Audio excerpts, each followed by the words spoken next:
And welcome back to Vanessa's podcast. So today, I'm going to open up just to show that all the women and young ladies out there who are afraid, who are keeping a secret like I was, who cannot move on and make the good connection and find the right man and build a better and stronger relationship because of sexual assault. So I think it's really important to give it a voice, and I just uploaded a short video on my YouTube, Super Candle 30, also talking about my part movement from the Domino's Thinking podcast and their movement, and so I approve of that, and I know there's lots of other great women and men and telling their story out there, and it's wonderful, but one thing that you have to remember is never to compare yourself to anybody. So I'm just like anybody.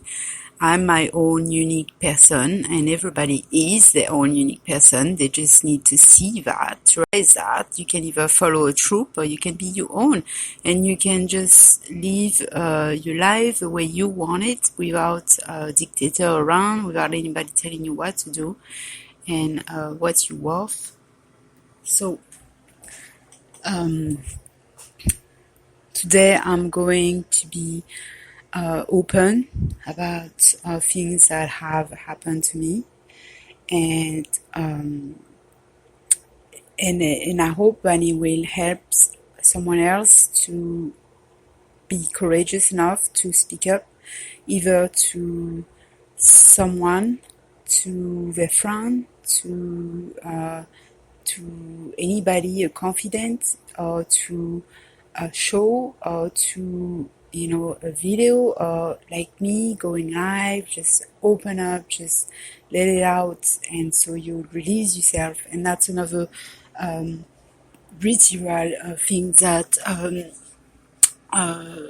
healing practitioner do also. I'm reading a ritual book right now, and it's about forgiveness, and so it's ways to release all these past traumas and things that happen, and you either burn page in your book, or you do that around the fire and burn the page, and then just release that, or they use a bowl of water and fill it up with all these worries and stress and stuff that have happened, and then they add some salt, and basically at the end of the day they pour all this water on the ground as like on the soil, as you're releasing all of this stress and all these tracas in your mind and gone, and then you keep doing that for like a week, and so when you fill it up, basically you just fill it up with all the anger, the resentment, the grudge, the people you haven't forgave, and all this stuff. So I am thinking about doing a tiny little forgiveness ritual around the fire. I think it'll be pretty cool. Anyway, so in my case, I'm gonna give you just one or two stories.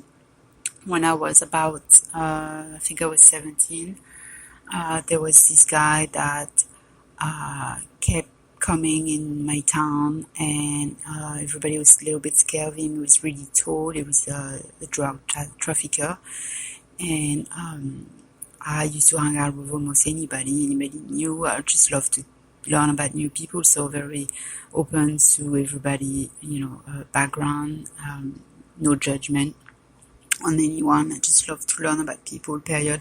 So I guess because I was the one staying the latest in the evening, I'll usually go to bed at 9, 10 p.m. was maximum during the weekday, and so that's probably why he was hanging out with his friends, and they were a little older with cars, while we didn't have any cars, and and he probably just saw when it was just me and a friend, or one friend or two friends, and I was always the one who could stay the later. So that's probably why I was the target to them.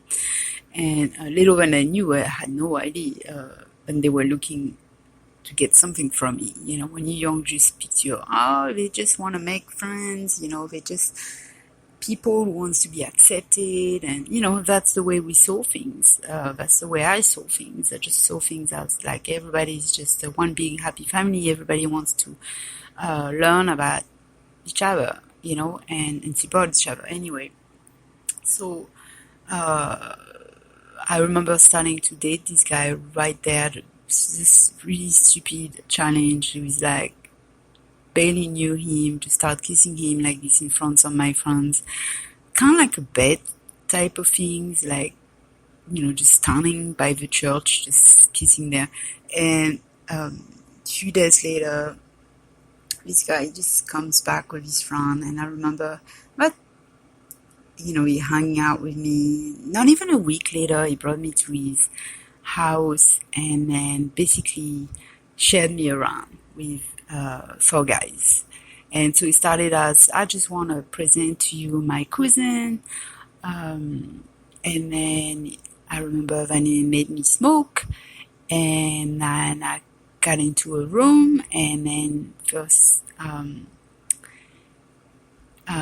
it was me and him. And then after that, he closed the door and someone else came from the other side door.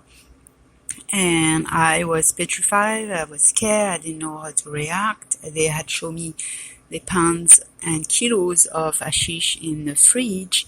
And I was like, oh my God, what am I doing here? I'm alone. I didn't come with a friend.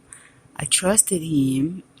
And now I'm here in that room, laying on the ground, and I'm just being a sexual object. And so I didn't know what to do. I pretended that I was okay with it. And so it was like a piece of meat, basically. But of course, I didn't want to feel that way. So I told myself, and I was okay with it. And actually, I did not even know it was going to happen. I was not okay with it, but I was drugged up.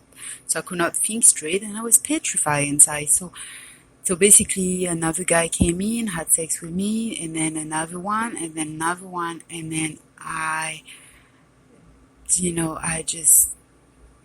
don't know at the time what I was thinking. I know that I did not feel like a victim back then. I kept telling myself that it was me. The guy drove me back and gave me a pack of cigarettes as like a gift, or just like shut up kind of gift. I'm not sure. And I remember I shared that with only 1 or 2 person. And some of my old friends used to tell me, yeah, this is not right. You've been raped. You've been manipulated. That's not right. I lived with that for years and years, and I acted like it was nothing. And this was just one of the things who happened sexually in my life, and that's probably the reason why I didn't put too much importance in sex and being used, because I didn't think it was a big deal. I used to always think that it was my choice, but it wasn't my choice.